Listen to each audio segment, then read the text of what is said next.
Este contenido es una producción de Morgat Foundation. Suscríbete, síguenos y encuéntranos en todas nuestras redes sociales.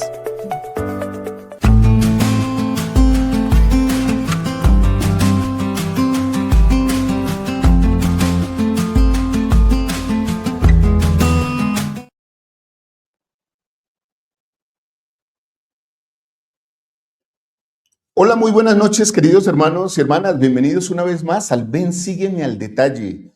Aquí en la Fundación Morgat, la Fundación Más Dios, gracias por acompañarnos siempre. Hoy veremos este y otros temas al detalle, la idolatría moderna. Así que bienvenidos, espero que puedan compartir esta clase, este programa, porque ahora este se ha convertido en nuestro formato largo de enseñanza, ya que en nuestra clase, como ustedes vieron a partir de este domingo, en nuestra clase de Ven, sígueme, pues tomamos ya el formato de 25 minutos para irnos adaptando al tiempo que vamos a utilizar en el mes de septiembre. Lo que queremos es irles mostrando a ustedes cómo se puede realizar y desarrollar la clase en 25 minutos. Así que ahí están los contenidos para que los puedan ver. Hoy hablaremos de este tema especial, la idolatría moderna. Y empezamos, queridos hermanos y hermanas, con una pregunta fuerte que hace Elías. ¿Hasta cuándo claudicaréis entre dos pensamientos? Y es que la idolatría moderna y bueno, todo esto de tener un corazón dividido como el mismo Israel, lo vamos a ver hoy. Y Elías en Primera de Reyes 18:21, que lo vamos a ver más adelante, trata este tema. Después de años de mucha sequía y de muchas hambrunas en Israel, Elías convoca a todo el pueblo al Monte Carmelo. Y esto es como lo que hablábamos ahora con nuestro querido Luis Calkin, y ya se los voy a presentar. No es como un concurso ni como el mundial. No se trata simplemente de un concurso entre dioses, ¿no? Entre Dios y otros dioses. En realidad es un juicio de convenio. ¿Con qué están ustedes? ¿A quién van a seguir finalmente? ¿Hasta cuándo claudicaréis entre dos pensamientos? Eso es lo que vamos a hablar hoy, y vamos a hablar de otros hechos bien importantes del Ven, sígueme. Así que, mis queridos hermanos y hermanas, bienvenidos. Espero que puedan dejar su enlace aquí abajo, su like, su comentario, puedan unirse a nuestros grupos de WhatsApp. Bienvenidos. Espero que disfruten este Ven, sígueme. Y como les dije, hoy contamos con la presencia de nuestro querido maestro y amigo, nuestro amado Luis Calkin. Luis, muy buenas noches, bienvenido. Buenas noches, mis queridos amigos. Un grato placer estar con ustedes. Eh, bueno, para mí las noches los días son más largos acá, así que todavía tenemos luz. Y, y un gran abrazo a todos ustedes y le agradezco su lealtad por siempre estar en contacto con estas plataformas que se han creado especialmente para que podamos hablar de estos temas que son tan interesantes. Ahora, tenemos una competencia importante en estos meses, digamos, en estas semanas, producto del deporte, pero siempre hay gente que está dispuesta a seguir aprendiendo. Entre tanto partido, un par de escrituras nunca hace mal, mis queridos amigos. Así es, Luis, porque sí es verdad, y lo hablábamos detrás de cámaras, uno tiende a desconectarse un poquito con tanto evento deportivo y tantos asuntos, pero aquí estamos porque bueno, es necesario mantenerse sujeto a las escrituras. Me agrada eso. Un bocadito, Luis, un bocadito de escrituras no cae mal, ¿no? Como break, que ahora que utilizan el hydration break, el break de hidratación. Bueno, tenemos que hacer un break de hidratación espiritual también nosotros aquí, Luis. Claro, lo único que pido es que no pifeen cuando esto comienza, porque los estadios siempre empiezan a pifiar cuando el referee para el partido. Pero bueno, más allá de eso, este estudio de las escrituras debe ser constante y debe ser diario. Ese es el ideal. Sabemos que digamos, las obligaciones que tenemos a veces no nos dejan ni siquiera sentarnos un par de minutos, pero pero incluso estos contenidos hasta se pueden escuchar camino al trabajo o de Sí. vuelta y eso es lo bueno, que no necesariamente tienes que estar mirando nuestras caras, eso a veces puede ser un alivio para ustedes, pero, pero escuchando los contenidos siempre algo queda. Así que un placer, siempre es agradable. Y comentaba recién a Walter que esta clase que se habla en esta semana es una clase bisagra en términos de contenido, porque la gente que se salta esta clase, después viene la siguiente, y es probable que se haya perdido en el camino.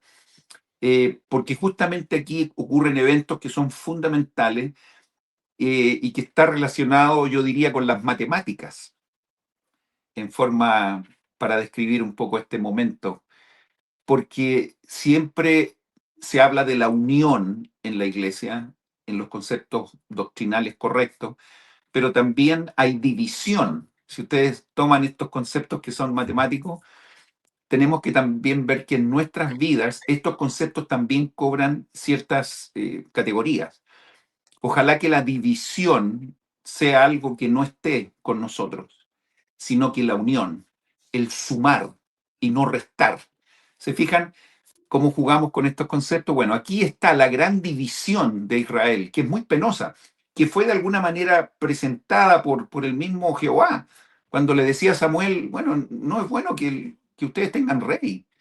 Y él decía, pero el pueblo me está pidiendo esto, quieren ser iguales que otros lugares y todos quieren tener su rey.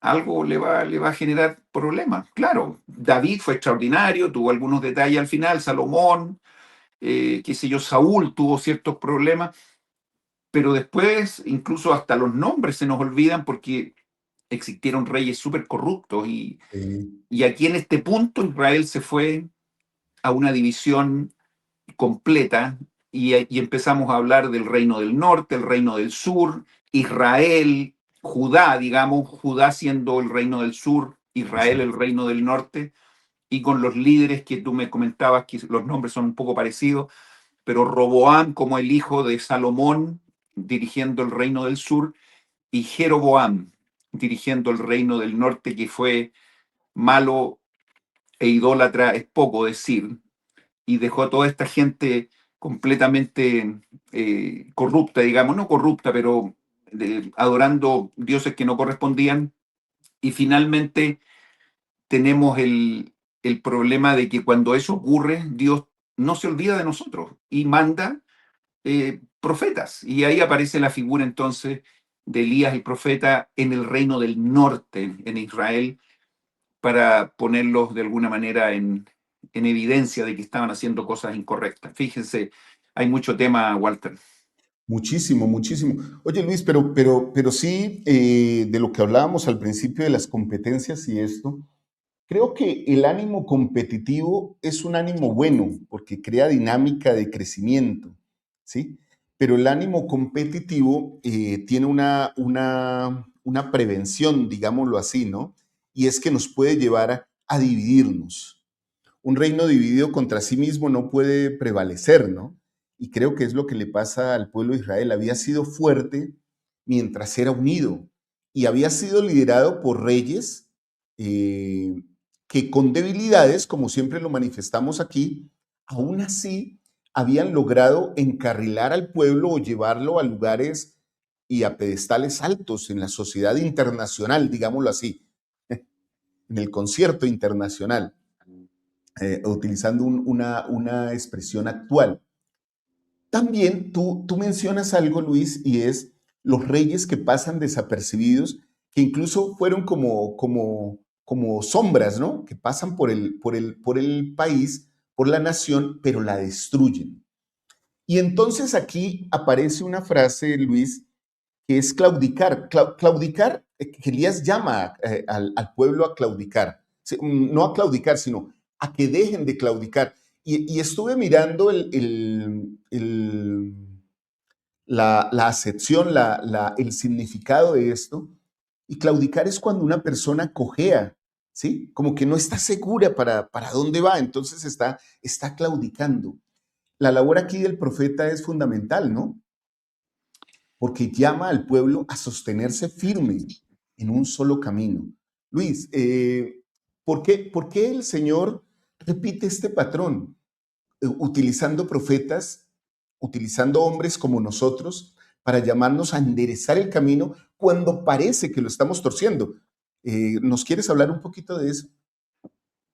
Yo creo que está relacionado con la naturaleza del ser humano. Primero, tenemos que pensar que, no sé, a veces, a ver, miren qué interesante esto, nada que ver, pero por algo tenemos dos ojos.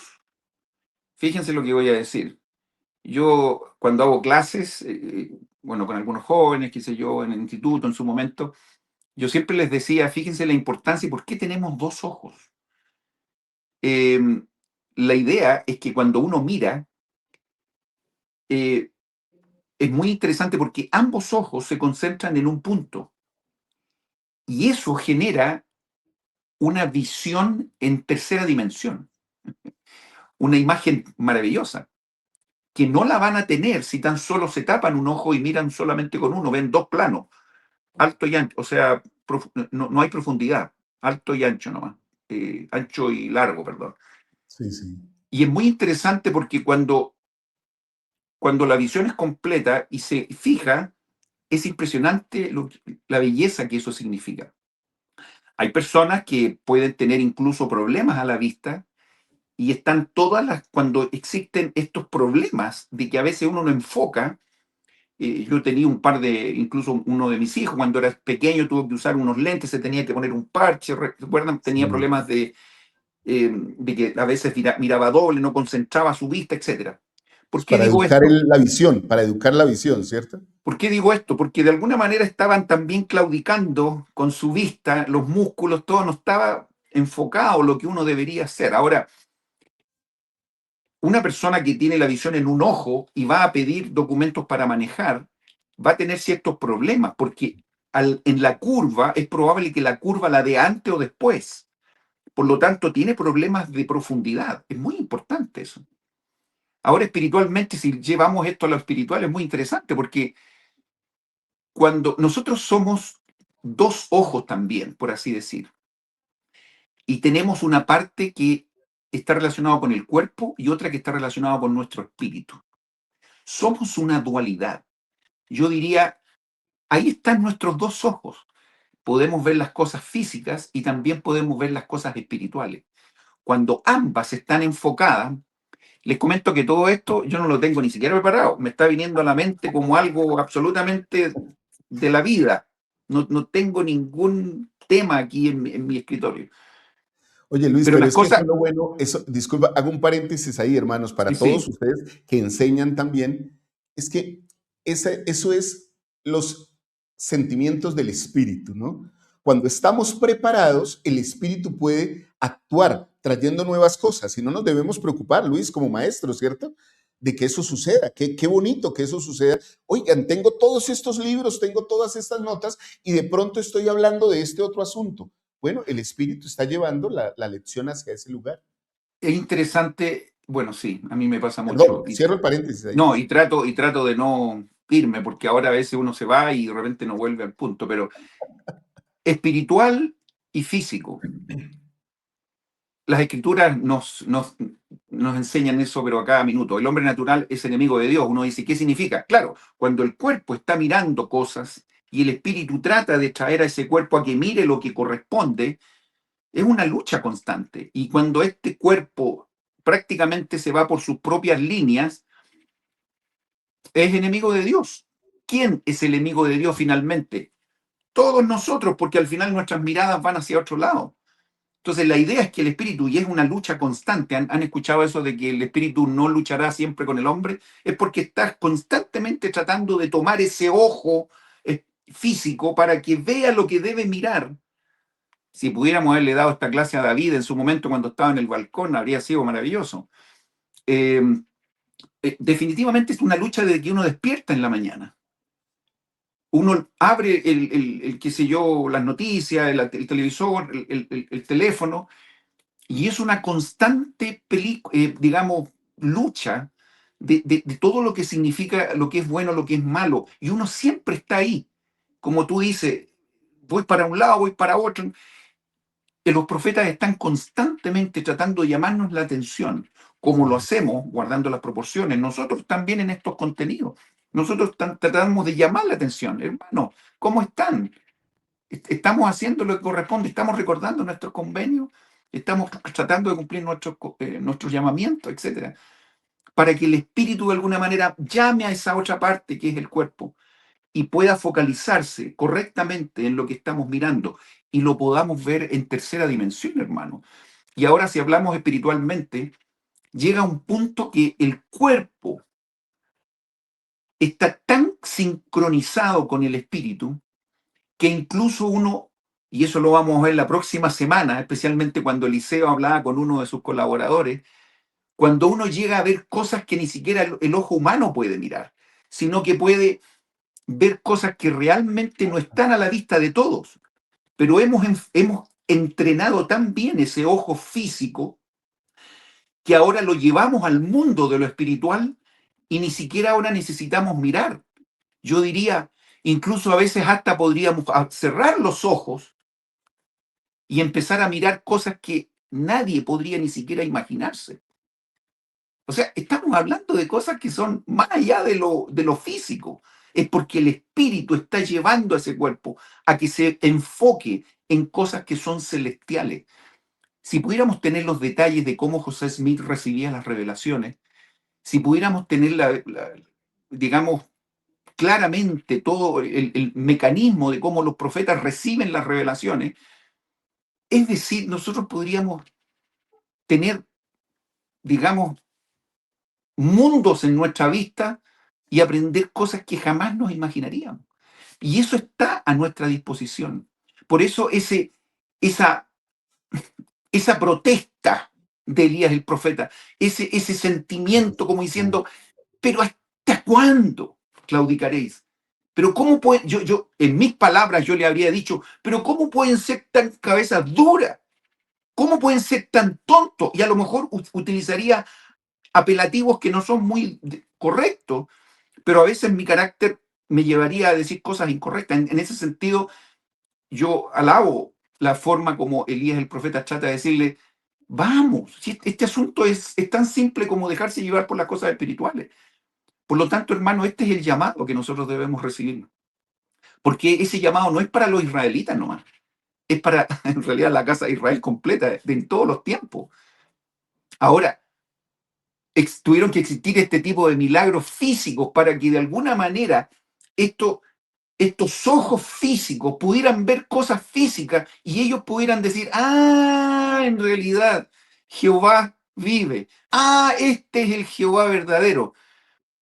Pero yo digo, ¿y por qué podrían no haber tenido ese mismo sentimiento sin haber visto estos milagros? Y ahí es donde está el verdadero valor que tienen estas cosas.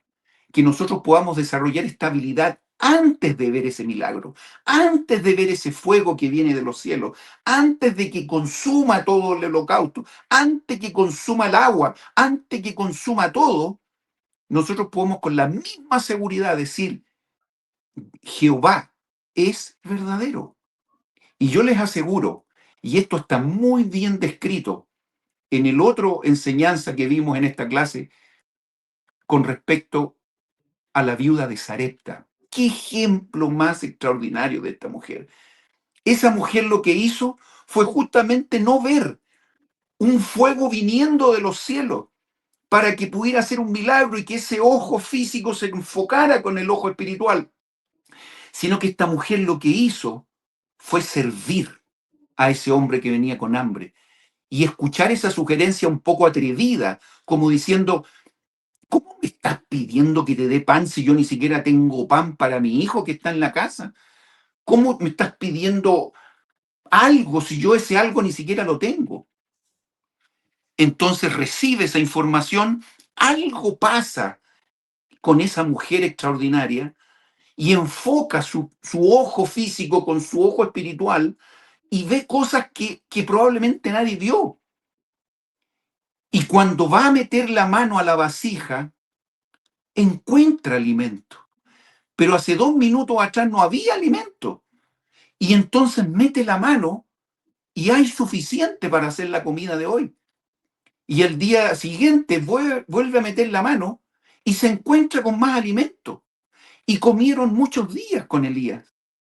Entonces, lo que hace Dios es justamente entregar ese milagro, que incluso yo diría que es mucho más extraordinario que ese fuego que llegó del cielo, sino que ese fuego que llega al corazón de la persona. Y puede decir con seguridad absoluta, Jehová es Dios. Jehová es Dios. Lo dijeron las personas que vieron ese fuego cuando Israel estaba haciendo ese gran milagro, pero después del milagro. Pero esa mujer lo hizo con mucha fe, con esperanza, con confianza. ¿Y saben cuándo se produjo el milagro de esa mujer? Cuando el hijo estaba enfermo y ya prácticamente no respiraba. ¿Hay algo más valioso para esa mujer que ese hijo que tenía? Y cuando eso ocurrió, ahora sí que esa cuenta bancaria que ella puso dinero, puso, empezó a dar sus resultados. Y ahora cuando le pide a Elías que ayude a su hijo, el milagro viene, pero con tranquilidad y absoluta,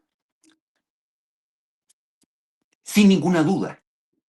Y finalmente ese hijo vuelve y le dice, aquí está tu hijo sin ningún problema. El milagro se da, pero el milagro se da después de todas las muestras de fe de esa mujer extraordinaria.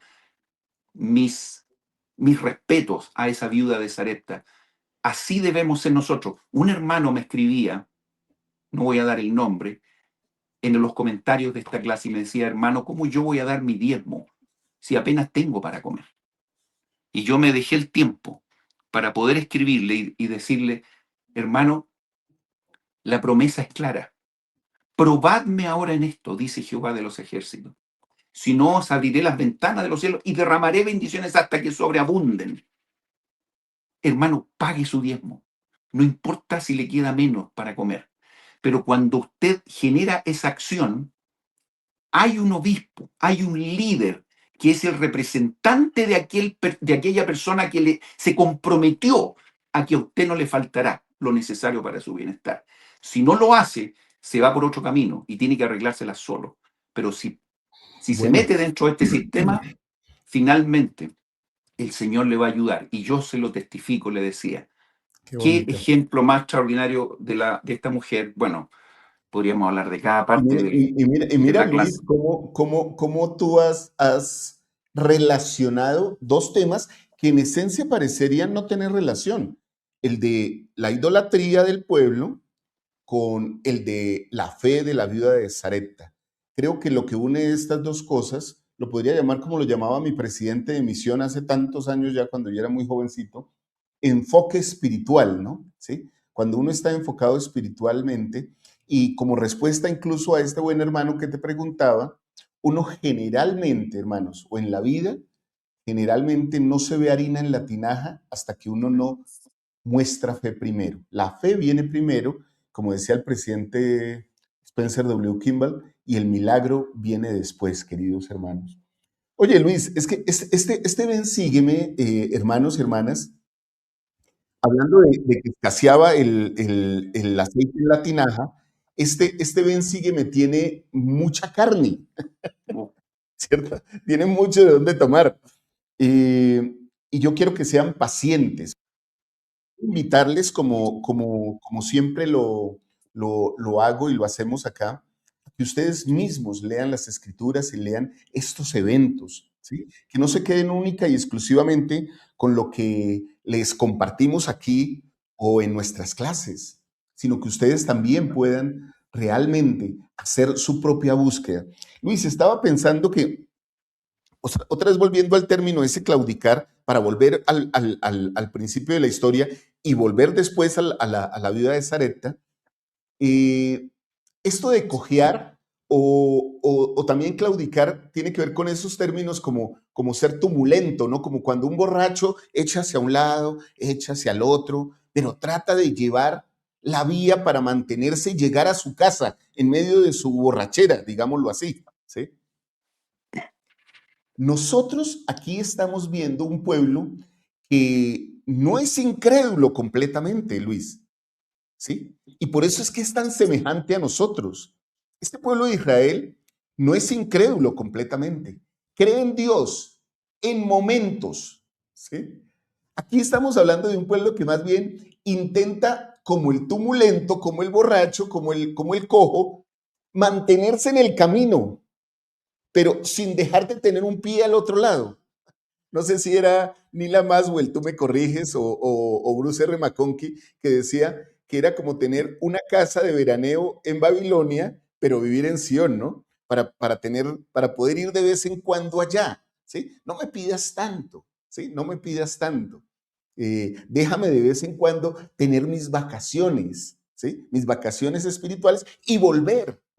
Entonces aquí Elías no está diciendo, porque ellos no habían abandonado completamente a Jehová, a Dios, sino que a sus creencias habían añadido, Luis, a Baal, ¿sí? Que es la esencia misma de toda idolatría. ¿Sí? Y Baal representa toda idolatría, todo lo que puede alejarnos de Dios. Entonces, estoy pensando cómo queremos colocar puntos donde el Señor ya ha puesto comas, ¿sí? Porque esa es la esencia de toda idolatría. La idolatría rara vez comienza, Luis, rechazando completamente a Dios, sino que comienza cuando dejamos de considerarlo suficientemente importante para nosotros. Luis, ¿cómo evitar ese desenfoque? Tú muchas veces, y dime si me estoy equivocando, has utilizado el término de los caballos, ¿no? Que van con sus ojeras, con sus viseras ahí, para que no miren hacia otro lado. Pero nosotros no somos caballos, somos hijos de Dios y no tenemos cobertura en nuestros ojos. Nuestro albedrío y la bendición de Dios nos permite mirar donde nosotros queramos. ¿Cómo mantenernos en ese camino? Y luego de esto, Luis, vamos a tocar algunos asuntos de esa viuda de Sarepta que ya nos metiste, ya nos diste ahí un bocado de ese No, mensaje. y me acuerdo un poco antes, y mientras tú hablabas, miren, las personas que tratan de hacer que las personas actúen correctamente van a buscar los elementos para persuadirlos para que vayan para allá. A ver, como líderes, por ejemplo, cuando trabajamos con los jóvenes, ¿qué hacemos cuando que vayan a la actividad de entre semana, que los niños vengan? Eh, Tratamos de que ellos se entusiasmen y se entretengan, obvio. En esto tenemos algunas desventajas, por supuesto. El adversario parece que tiene más elementos, más herramientas, más cosas entretenidas para que los jóvenes vayan a hacer otras cosas. Pero fíjense cómo el mundo funciona. Les quiero contar que cuando se dividió Israel en Israel y Judá, norte y sur, Jeroboam, que justamente fue el rey de Del la parte norte. norte, eh, y hay que entender que la capital, como bien dice ahí, está en Jerusalén. Y entonces, recuerden que Roboam, el rey del sur, vivía en ese lugar y era el rey de ese lugar, y es ahí donde estaba el templo de su papá, Salomón. Entonces, toda la gente, como tú bien dices, del reino del norte, en muchas partes de su vida también creían en las cosas que se suponen que se hacían en el templo. Entonces ellos bajaban de cuando en cuando y tenían que ir al templo y cruzaban la línea, digamos. Entonces Jeroboam, Para el llegar a rey, Jerusalén, ¿no? Para llegar a claro, Jerusalén, claro. evidente. Entonces, para que eso ocurriera, tenían que ir para allá. Entonces él decía, bueno, si ellos están yendo, están yendo, están yendo, es probable que mi liderazgo empiece a bajar y voy a estar un poquito en desventaja porque van a estar yendo una vez a la semana a lo mejor.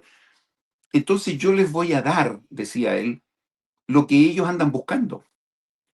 Y él manda a construir 2 becerros de oro, porque justamente sabían que ellos estaban claudicando en dos creencias.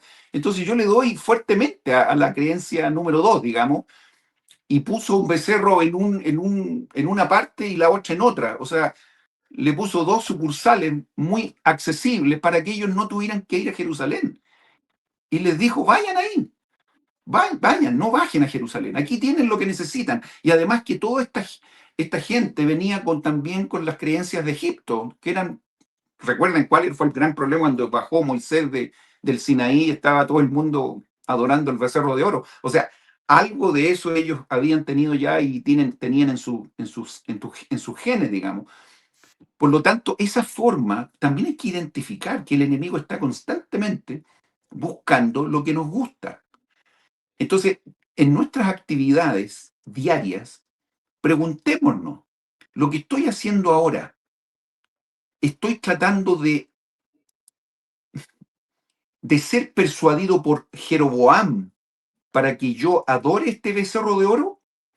¿O efectivamente estoy yendo al templo de Salomón y haciendo los convenios correctos? En cada una de nuestras acciones tenemos que preguntarnos en qué parte estoy de este juego en que unos me quieren llevar para un lado y otros de otro. Es muy interesante. Yo no sé si vamos a tener tiempo con esta vida tan agitada y tan rápida de poder preguntarnos esto, pero es cosa de echar un vistazo en un momento de cualquier minuto de nuestra vida, incluso el día domingo. Cuando vamos a la iglesia tenemos que tomar la resolución de vestirnos, bañarnos, e irnos a la capilla. A veces llegamos tarde, porque algunos becerros de oro probablemente Sí. nos interrumpieron. Entonces, las enseñanzas están ahí, son muy interesantes. Y la primera parte, a mí me emociona lo que es la viuda de Sarepta, espectacular, extraordinario. Primero lo primero. Santiago decía, la fe sin obra es muerta. Ahí hay que desarrollarla. Pero el milagro viene, por cierto que sí. ¿Se imaginan ustedes la cara que puso cuando veía a ese niño que venía sano con el profeta? Ella tiene que haber dicho, todo lo que yo hice anteriormente, el Señor hoy día me lo está premiando. No premiando, pero me está entregando lo que me prometió. Hermano, Está cumpliendo. las ventanas de los cielos se abrirán y se derramará bendición hasta que sobreabunde. No dudemos de ser obedientes con el diezmo, de generosos con las ofrendas. Hoy día, más que nunca, hay mucha gente que está sufriendo y a lo mejor no salimos ni en las noticias ni en internet, pero el Señor sabe exactamente lo que estamos haciendo con el vecino que tenemos al lado, etcétera, etcétera. Y el milagro vendrá cuando nosotros nos hinquemos y oremos. También una hermanita me decía, hermano, si usted puede orar por este hermano que tiene un cáncer ahora y ojalá que pueda salir de esto, muy amigo mío. Y yo le decía, sí, hermano, vamos a orar. Y yo les cuento que mientras más personas se focalicen en un objetivo, parece ser que el Señor con mayor facilidad puede escuchar las oraciones de aquellos que son justos. Estoy pensando en el templo, estoy pensando en cuando ponemos nombres en el templo, estoy pensando en cuanto hora tras hora en los templos de todo el mundo hay listas de personas con algunos problemas, con algunas situaciones especiales, y estoy seguro que el Señor abre esos sobres, ve los nombres y los bendice, porque personas justas están orando por ellos. Ojalá que nosotros podamos sumarnos en esto también, mis queridos hermanos. Sí, oye Luis, estaba pensando que bueno, en tiempos de hambre, pues seguir a un dios como Baal, que representaba la prosperidad, la fertilidad, la agricultura, ¿sí? El crecimiento del grano, todo eso, que traían todos los pueblos que estaban cerca de Israel, pues era hasta lógico, ¿no? Parecía hasta lógico acudir a un Obvio, dios que ofrecía esas cosas, ¿no? obvio. Eh, pero lo delicado de esto es como lo que tú decías, ¿no? Eh, si nosotros ponemos nuestro corazón o nuestros ojos en otra cosa que no sea Dios para adorarle, queridos hermanos, y aquí hay una pequeña trampa, no sé si estoy mencionándolo bien, como etimológica, digámoslo así, y es, yo no soy idólatra, yo solo miré hacia ese lado, pero yo sigo adorando a Dios, ¿sí? Yo sigo yendo a la iglesia, todos los domingos voy a la iglesia, pero puede haber cosas que desvíen mi mirada, ¿sí? Porque parecen muy lógicas o muy aceptables, Luis, popularmente. Y esas cosas rompen mi convenio con Dios. Esas cosas rompen nuestros convenios con Dios. Creo que eso le estaba pasando al pueblo antiguo de Israel que estaba rompiendo el convenio con Dios, porque la idolatría no solamente consiste en adorar las imágenes o los becerros, sino en depositar nuestra confianza en algo que no es Dios. Hacer del brazo, de nuestro brazo o del brazo de otros, nuestra fe. ¿Sí? Uy, yo creo a estas personas les está yendo bien creyendo en esto, entonces yo voy a creer también en esto. Pero igual, no se preocupen, yo voy a seguir asistiendo a la iglesia. ¿Sí? Hermano Luis, no se preocupe, yo voy a seguir ministrando, pero es que esto también me trae algunos dividendos, ¿sí? Esto también me bendice. Ahora, el contraejemplo, que ese no es un término muy usado por mí, sino que se lo aprendí a otro buen maestro que se llama Luis Calkin, el contraejemplo entonces aquí aparece en la viuda de Sarepta, ¿sí? Y Luis, aquí entrando en contexto, la viuda es tal vez el nivel social más bajo del antiguo Israel, ¿no? O sea, una mujer viuda era como un ser inexistente para la sociedad en cuanto a posición social y económica y de liderazgo. La viuda está en la misma situación que todo Israel. Está lamentando, digámoslo así, la hambruna que hay. Pero ella no pierde su visión. Ella sí se mantiene activa en su enfoque. Si he de comer el último bocado y morir, Dios sabe que es nuestro último bocado y moriremos. Pero cuando llega el siervo del Señor y le manda algo, que también aquí quiero hacer un énfasis, Luis, no sé si me ayudes en eso. Generalmente los profetas, hermanos y hermanas, no nos mandan cosas tan complicadas. O sea, como, hablemos aquí sinceramente. Yo no veo que en nuestro tiempo, al menos los pioneros, después de los pioneros hacia acá, no se nos manda a hacer cosas demasiado complicadas. Al contrario, se nos manda a hacer pequeñas tortillas de pan, ¿sí? Pequeños actos que muestren nuestra fe y el Señor se manifiesta. Porque a veces como que nos quejamos mucho, no es que el Señor me pide mucho, pero mucho, Luis, sí era pedirle a la viuda que diera su último bocado de pan. Eso sí era mucho, porque era algo vital. ¿Quieres que ahondar un poquito ahí, Luis? Que yo sé que esta historia a ti te apasiona. Claro, y lo que pasa es que es imposible quedarse solamente en una, porque cuando uno está relatando o pensando en algo, ¡pum!, se le va la mente a otra y a otra y a otra, y a mí se me vino inmediatamente la próxima clase. O sea, teniendo lepra, ¿por qué me tengo que ir a bañar a este río? Claro. Pero es absurdo, ¿qué va? Pero está relacionado con la obediencia. Si uno lo que tiene que ver, y a veces como padre, uno tratando de criar hijos, uno usa esas formas también. A veces uno le dice, haz tu cama, ordena tu cuarto y después vas a obtener lo que tú quieres.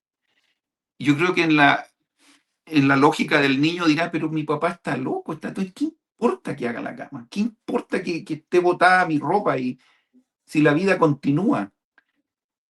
En realidad él tiene razón en su lógica de niño, pero él está acudiendo a otro tipo de cosa que está relacionado con la obediencia, que él tiene que hacer eso. Al hacer eso, él está sacando todas sus prioridades y dirigiendo su voluntad al líder que se supone que debo seguir, en este caso el papá o la mamá. Esos son los valores que uno tiene que seguir. Obviamente, si una cama queda deshecha o está un poco desordenada, el cuarto no tiene ni una importancia en la exaltación. Pero lo que se genera a través del hacer, estamos generando una persona de carácter que si es obediente en eso que es absolutamente insignificante, la probabilidad que sea obediente en otras cosas va a ser mucho mayor. Y eso es lo que se quiere hacer. Cuando uno está en un gimnasio, yo como profesor de educación física, estoy haciendo, qué sé yo, con una pesa, uno dirá, pero ¿a quién le estoy aportando con esto? O sea, estoy levantando una pesa y ahí estoy media hora. ¡Qué absurdo! Pero si nos enfocamos en el músculo que está trabajando, le estamos cambiando el mundo. Ahora uno dirá, bueno, ¿y qué importa si tengo un poco más de músculo o menos músculo? Parece que importa. Yo a mi edad ya me estoy dando cuenta que es muy importante porque a veces hasta pararse cuesta. O si de repente, hace poco, no sé si les conté, estaba bajando una escalera y tenía 3 escalones y yo pensaba que tenía 2. Y en la tercera empecé a caminar. Nunca me había hincado con tanto fervor. No por orar, sino que porque me caí de rodillas, pero Tus con mis rodillas son ciento y tantos testigo, tus kilos, rodillas son testigo. y todavía tengo las marcas, se las mostraba a mis nietos y me decía, abuelo, abuelo, ¿qué te pasó? Me decía, tenía las dos rodillas sangrando, porque me saqué foto, digamos, obviamente para victimizar y que me amen más. Eh, pero es interesante que esos pequeños actos que uno hace, ahora estoy pensando en el físico, en los ejercicios, obviamente tiene un resultado que es fundamental. Ahora vámonos a la parte espiritual, es lo mismo. Si una persona tiene que ser honesta, quiere ser honesta, la vida no le va a tomar una acción de honestidad que uno dice, ya, pum, pasaste la prueba y está ahí al otro lado, listo, lo ganaste. Ya No, eres honesto per se, ya. la vida va a empezar poco a poco y uno tiene que entrenarse también a ser honesto. Y uno parte a veces entregando el vuelto cuando fue a comprar al mercado siendo un niño de 6 7 años. Y llega con ese vuelto a la casa y la mamá le dice, no, tienes que devolver ese dinero no es tuyo. Y ese acto, aunque ese Sí. peso no tiene ningún valor quizás, el acto de que ese niño vaya de vuelta y le diga, sabe que usted me dio dinero de más y devuelva eso, le va a hacer mucho en el resto de su vida, en términos de honestidad. Si una persona ayuda, no sé, estoy hablando de ejemplos que son muy clásicos, ayuda a una viejita a cruzar la calle, es un acto que a lo mejor hasta la viejita podría haberlo hecho sola, pero ese niño ganó ya un valor importante. Y va a pasar un momento en su vida que va a tener que desarrollar acciones que están involucradas con la misericordia, con la tolerancia, con tantas virtudes que tenemos que ganar. Por lo tanto, eh, los profetas están en eso. Los profetas, eh, esa mujer que me enternece, como tú bien definiste lo que es una viuda, en realidad la viuda era el menor grado que podría existir en ese tiempo, Sí. pero de ahí salió una, una, un ejemplo de vida extraordinaria, de fe. El Salvador también vivió experiencias con mujeres, entre comillas, o varones, u hombres, o viejitos, no sé, muy limitados. Hablaba de prostitutas, hablaba de paralíticos, hablaba de ciegos, hablaba de personas que tenían lepra. Si ustedes se fijan, lo peor de lo peor, pero que detrás de eso, él captó un valor de esa gente que estaba relacionado con la esperanza, con la fe, con la honestidad, y que no tan solo esa gente, o tenemos que llegar a esa condición para desarrollar esos elementos, no, porque ese hombre rico, maravilloso, que tiene todo, que no, o esa mujer que no le falta nada, también tiene que desarrollar esas virtudes. Y la próxima semana vamos a ver que alguien tenía lepra o un problema a su piel, qué sé yo, y ¿Será? tuvo que seguir el consejo de alguien que le dijera, mira, sabes qué, anda, báñate, porque tienes que hacerlo, obedece.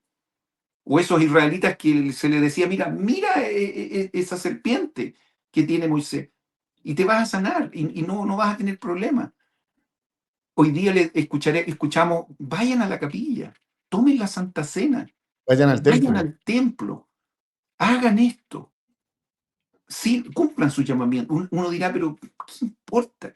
Bueno, son pequeños actos que definen lo que realmente somos.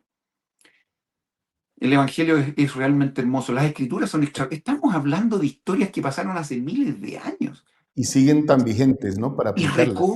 recobra y vuelven a vivir en nosotros. Yo nunca había pensado tanto en mi vida como en la viuda de Sarepta y las cosas que me enseñó. Y he compartido con mis nietos, con mis hijos, algunas cosas que he aprendido esta semana. Las escrituras son maravillosas y ojalá que en la medida que las abracemos, eh, nos vamos a beneficiar. Tú hiciste el ejercicio de hacer una clase de 25 minutos. Les quiero decir que yo también hice un resumen de mi clase. Y la clase de esta semana duró una hora y media. Por lo tanto, la resumí porque yo ya no podía resumirla más, porque mis clases son normalmente sobre 2 horas. Yo creo que por Pero eso te tengo tan... felicitamos, Luis. Sabemos que ese es un gran esfuerzo. Entonces yo dije, bueno, ya que son 25 minutos, yo voy a hacer una clase de 1 hora y media para que podamos resumir los conceptos que ahí están. Bueno, Les invito. y a propósito que tú dices de tu clase, hermanos, recuerden que Luis Calkin es parte de la Fundación Morgat.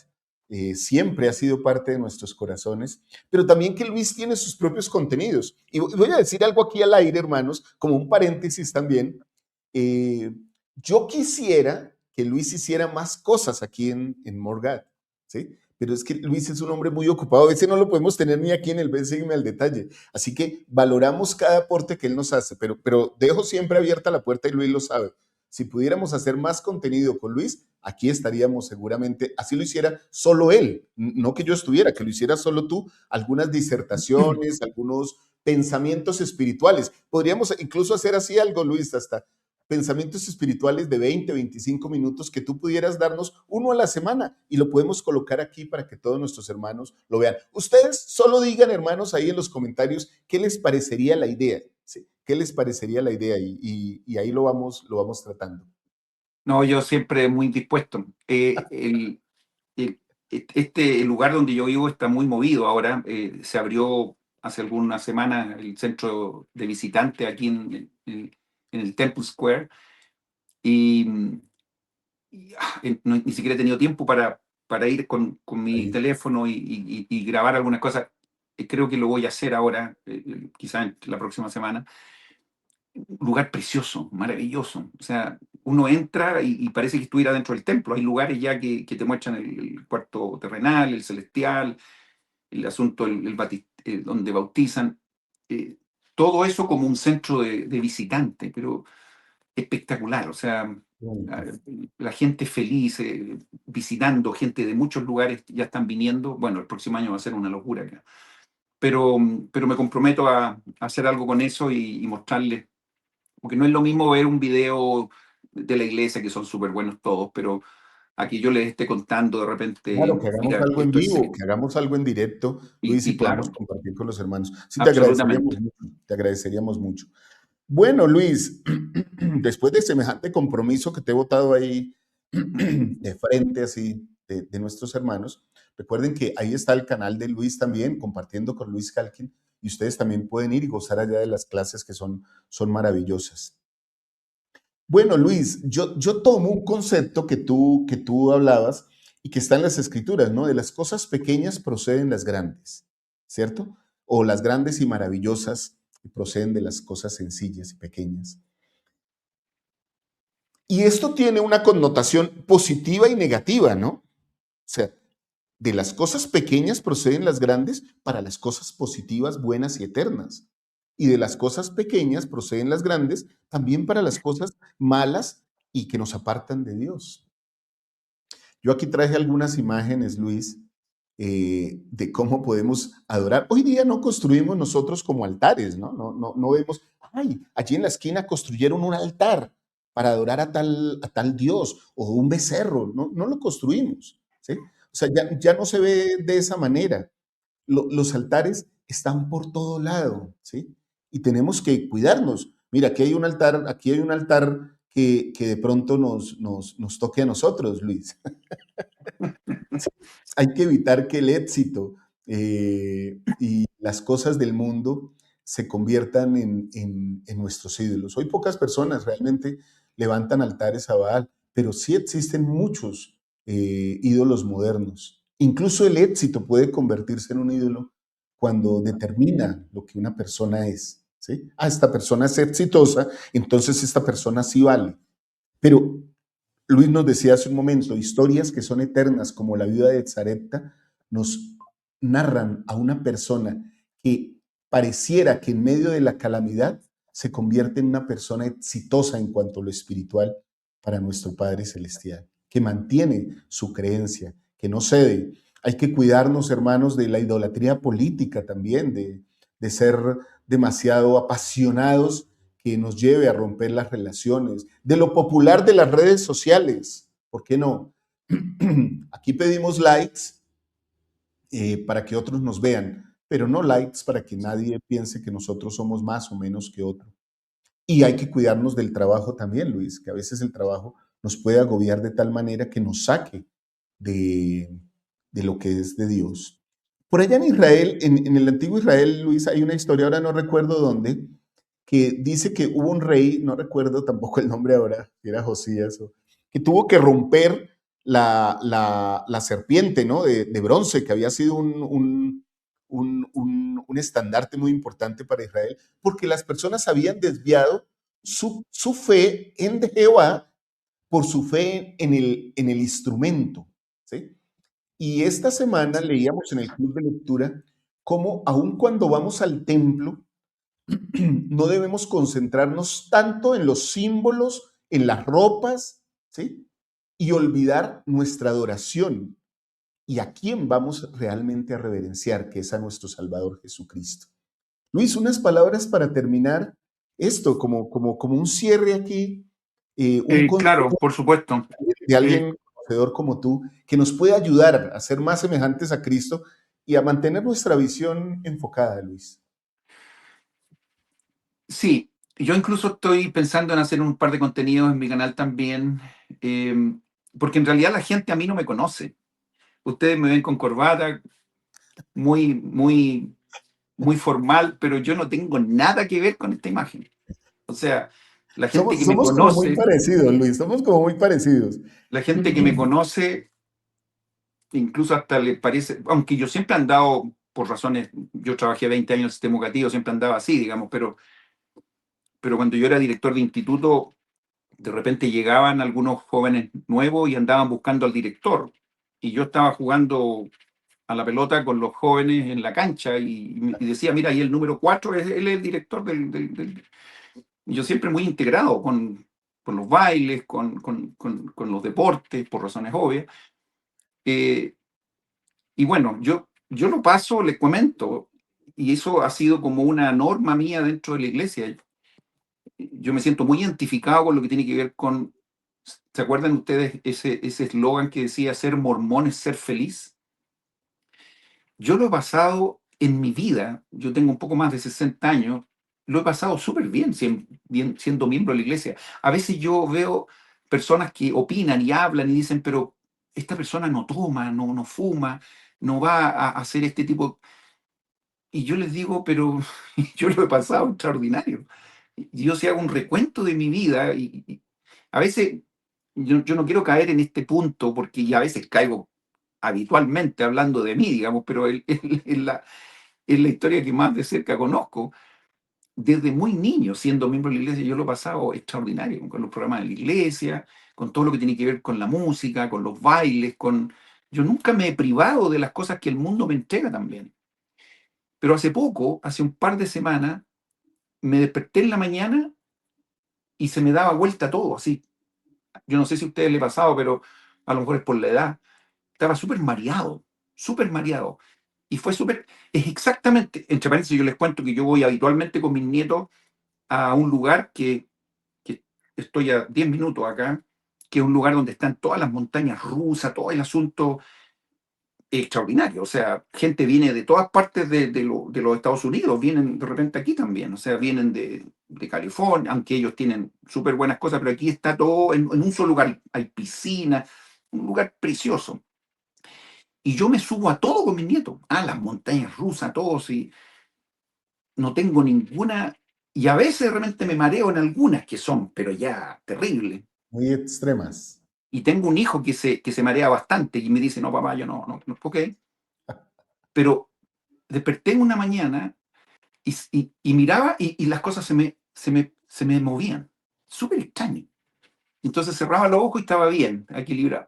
Pero de repente abría otra vez, estaba súper mareado. Me paré un poquito y estaba mareado. El mismo sentido cuando uno se sube a estas montañas rusas que a veces queda un poquito descompuesto. Y pasó media hora, pasó una hora, y yo trataba de que pasara. Yo dije, debe ser algo. Y creo que fue un par de horas. Y yo dije, uy, tengo tantas cosas que hacer hoy día, yo no podría hacerlo de esta manera porque me voy a caer. O sea, estaba. Afortunadamente eso se me quitó. De hecho, tomé harta agua, no sé, no tenía problema la presión, nada, pero muy extraño. Y ahí me fui a la otra parte, la parte más espiritual, y a lo que tú estás hablando. Creo que la palabra que no debemos olvidar es la palabra equilibrio. Cuando no tenemos equilibrio en nuestra vida, vamos a estar claudicando. Fíjense cómo entramos a este punto otra vez. La palabra equilibrio es cuando uno puede caminar tranquilamente y todo está coordinadamente bien. Pero cuando hay un desequilibrio, uno tiende a caerse. Yo no podía estabilizarme. Claudicar, sí. Y entonces cuando uno está dentro de la iglesia, cuando está dentro de esto que es tan maravilloso que es el Evangelio, a veces uno dice, me tengo que ir por este camino y no hacer nada más. No. Me encanta la escritura en el libro de Mormón. Estamos aquí, Adán cayó para que los hombres existieran y existen los hombres para que tengan gozo. Esa escritura yo la aprendí siendo joven y yo dije, yes, o sea, estamos bien. Esto es lo que me interesa a mí. Yo aquí no vengo para pasarlo mal. O sea, yo una de las cosas que odio es que cuando yo voy a una clase o cuando a un reino sacramental y alguien me dice que se aburrió y que está durmiendo, bueno, me da una pena enorme, porque aún ahí deberíamos estar súper bien. Pero yo lo paso muy bien, relacionándome con la gente, saludando a las personas. Y si tenemos que hacer algo durante la semana, lo hacemos. A mí me falta tiempo para relacionarme con mi familia, con mis nietos, con mis hijos. Yo lo paso. Y esto no tiene que ver con la plata, ojo. Yo no soy una persona que ando botando el dinero, ni mucho menos, y no nací en cuna de oro tampoco. Mi familia siempre en la escasez y un poquito más. Pero nunca yo puedo decir que no lo he pasado bien. Por lo tanto, el Evangelio es una herramienta para poder ser feliz. Cuando estaba en la universidad, era el único individuo que no tomaba alcohol. Y todos mis compañeros eran, pero obviamente, muy Madres. asiduos a hacer ese tipo de cosas. Los amigos me buscaban para que yo fuera con ellos a la fiesta porque sabía que yo podía manejar de vuelta sin ningún problema. Entonces, y además que yo me reía de ellos cuando estaban borrachos y para qué decir. O sea, yo era el único que podía contar la historia al día siguiente, los otros no sabían ni de nada. Lo he pasado muy bien con el deporte, pero para mí en mi vida, con la música, es parte de mi vida. Pues yo lo he pasado. Entonces, el ser miembro de la iglesia, no estoy hablando de que hay que estar en un lugar separado, meditando y solamente. Los No, monjes. para nada. Este evangelio es para pasarlo muy bien y sacarle lo mejor a las actividades de este mundo. Equilibrio, hermanos. Estudiamos las escrituras, respiramos con y miramos con estos ojos espirituales. Tratamos de que los ojos físicos se alineen con las cosas espirituales. Vamos a cometer errores, por cierto que sí, pero seguimos adelante. A mí me entristece ver a tanta gente que se está yendo de la iglesia por diferentes razones, pero doy gracias todos los días porque mi esposa está con nosotros, con mis hijos que están con nosotros, que mis nietos están con nosotros. Y partamos por ahí, así como las gallinitas protegen a sus pollitos que están ahí. Partamos con eso. A veces queremos cambiar el mundo, es difícil, pero partamos con cambiar las cosas que están cerca nuestro. Y la felicidad, mis queridos hermanos, está en cada minuto de nuestras vidas. Seamos agradecidos, este Evangelio es para ser feliz. Yo no tengo palabras para agradecer a nuestro Padre Celestial lo que tenemos. Tenemos que tener fe, esperanza, como esa viuda. Tenemos que eh, saber que Jehová es Dios y no esperar el milagro final para descubrir esa verdad, sino que desde el principio saber que efectivamente Él está ahí escuchándonos y que lo único que tenemos que hacer nosotros es obedecer las sencillas para poder poner en nuestra vida el equilibrio que necesitamos. Un gran abrazo. Un gran Gracias a abrazo ti, para todos. querido Luis, por esas palabras, por esas enseñanzas. Sí, hermanos, me uno a Luis en este testimonio tan hermoso de Jesucristo. Otra vez volvemos al principio, ¿no? De cosas pequeñas proceden las grandes, de cosas sencillas proceden las grandes. Los milagros están dados cada día. Ahora, yo creo que hoy podemos testificar, hermanos, de estas verdades. El Evangelio no admite un corazón dividido como se dividió Israel. Y Dios no busca, nuestro Padre Celestial no busca ser una prioridad más en nuestra agenda. Él busca ser el centro de nuestra identidad, de lo que somos. Si decimos somos hijos de Dios, nuestro Padre es la esencia de ese mismo convenio. Que el Señor nos bendiga, queridos hermanos y hermanas, para que podamos estar siempre firmes, para que podamos no claudicar entre dos pensamientos. El problema no es que haya dos pensamientos, Luis, porque finalmente siempre hay opciones. El problema es la opción que tomamos con el albedrío que tenemos, ¿sí? El problema es querer caminar en dos caminos. Es como si yo quisiera ir por una autopista y quisiera ir hacia el norte y al mismo tiempo hacia el sur. Y eso es imposible, hermanos, porque el mismo Salvador lo enseñó. Nadie puede servir a dos señores. Ese es el concepto cristiano y el concepto doctrinal que dejamos en este día, en esta noche, en este Ven, Sígueme al Detalle. Espero que les haya gustado, que lo hayan disfrutado. Dejen sus comentarios aquí. Estamos pensando también, Luis, grabar este Ven, Sígueme al Detalle o dejarlo en vivo, como sea, para transmitirlo los domingos en la tarde, ya no el miércoles en la noche, sino el domingo en la tarde, donde más hermanos tienen la disposición para verlo, porque queremos que este Ven, Sígueme al Detalle se haga como el formato de clase larga de Ven, Sígueme, ¿sí? Ya que tenemos el formato corto. Estamos definiendo esas cosas. Ustedes déjenos sus comentarios aquí. ¿Qué piensan? ¿Qué les parece que hagamos con todas estas cosas? Ustedes son nuestra familia, así que estamos para ustedes. Un abrazo. Gracias, Luis Calkin. Gracias a todos ustedes, queridos hermanos. Ahí están nuestros contenidos aquí de la Fundación Morgat, que está para ustedes, que es hecha para ustedes. Esta semana, como ustedes lo han visto, estuvimos con muchos hermanos de Venezuela, entregando algunos alimentos, ayudando. Bueno, nos importa lo que pase con nuestros hermanos. Quiero decirles, Luis, y te quiero contar, muchos de nuestros hermanos de Venezuela que nos ven, ya me he comunicado con ellos personalmente, y todos han manifestado que están bien. Hasta ahora tenemos la bendición que la mayoría de nuestra familia de Morgat Foundation, de la Fundación de Morgat, que están en Venezuela, están bien. Un abrazo para todos, que sus oraciones sean contestadas, es nuestro ruego y nuestra oración. Dejamos esto en el nombre de Jesucristo. Amén. Gracias, hermanos. Nos hablamos, Luisito. Un abrazo para todos. Chao, Estamos chao. en contacto. Bye.